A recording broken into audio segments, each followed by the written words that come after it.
រៀបសួរអមពូមីងពុកម៉ែបងប្អូនទាំងអស់គ្នាថ្ងៃនេះមកស្លសម្លប្រហើរម្ដងរាល់លើកធ្លាប់ទៅស្លសម្លសម្លក់ឲ្យបងប្អូនទស្សនាប៉ុន្តែថ្ងៃនេះលើកមក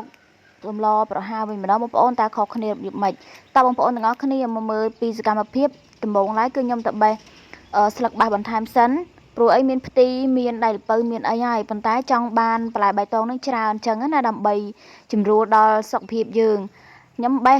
តែមួយដើមទេបងប្អូនអើយគឺបានច្រើនមែនតើខ្ញុំបេះនៅលើដើម7បងប្អូនដោយសារលឹកបាសហ្នឹងវាទ្រុបទ្រោលលើដើម7ពេកវាធ្វើឲ្យដើម7យើងអត់លូតលាស់ទេកន្លែងមើលទៅប្តីខ្ញុំគឺកំពុងដាក់ចំណីមន់អូនេះថ្ងៃនេះមកបេះបន្លែនេះមកនេះបន្លែបេះខ្លួនឯងនៅជុំផ្ទះហាបេះបានតែមួយផ្លែទេបញ្ញាប់ទៅផ្សារទិញសាច់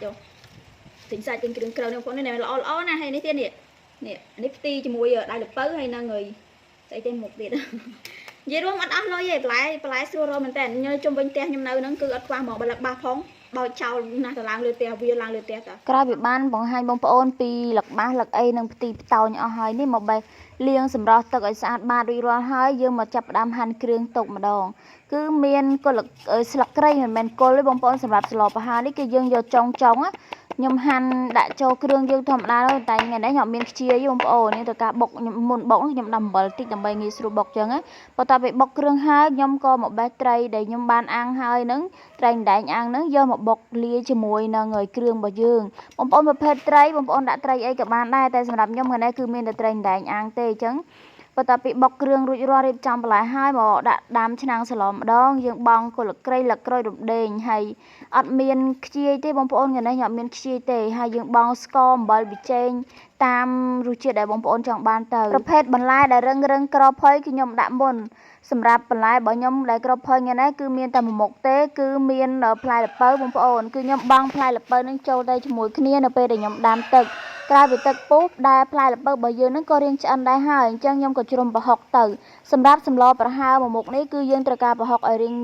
ដិតបន្តិចបងប្អូនក្លិនឈ្ងុយស្លប្រហើរនំបញ្ចុកអញ្ចឹងណាក្រោយមកទៀតក៏បង់គ្រឿងដែលយើងបានបុកជាមួយត្រីហ្នឹងចាក់ចូលទៅបងប្អូនអើយស្លហើយនឹកឃើញឃ្លានសម្លនំបញ្ចុកម៉ែម្ដងឃ្លានមែនតែនហ្មងហើយបងប្អូនកុំភ្លេចបង់ស្លឹកគ្រៃយើងមកដុំចូលផងដើម្បីឲ្យឈ្ងុយអញ្ចឹងណាបន្ទាប់មកទៀតខ្ញុំចាក់ប្រេងឆាបន្តិចដើម្បីឲ្យបន្លែរបស់យើងហ្នឹងមានពណ៌សម្បុរល្អហើយក៏បង់ននោងចូលទៅក្រោយពីបង់ននោងហើយអីហើយទឹកក៏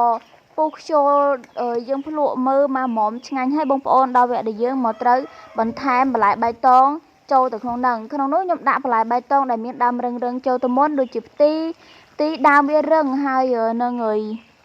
ដៃល្ពៅបន្តិចដែរក្រោយមកស្លឹកបាសគឺខ្ញុំដាក់ក្រោយគេហើយភ្លក់មកបងប្អូនរសជាតិមកល្មមសមគួរដែលយើងចង់បានហើយគឺបិទហ្គាសតែម្ដងទៅចាបងប្អូនទាំងអស់គ្នាវិធីស្លប្រហើរនិងសម្លខ្ញុំគឺខុសគ្នាបែបនេះឯងអរគុណពុកម៉ែបងប្អូនសម្រាប់ការតាមដានទស្សនាវីដេអូនេះពីដើមដល់ចប់បាយបាយជម្រាបលា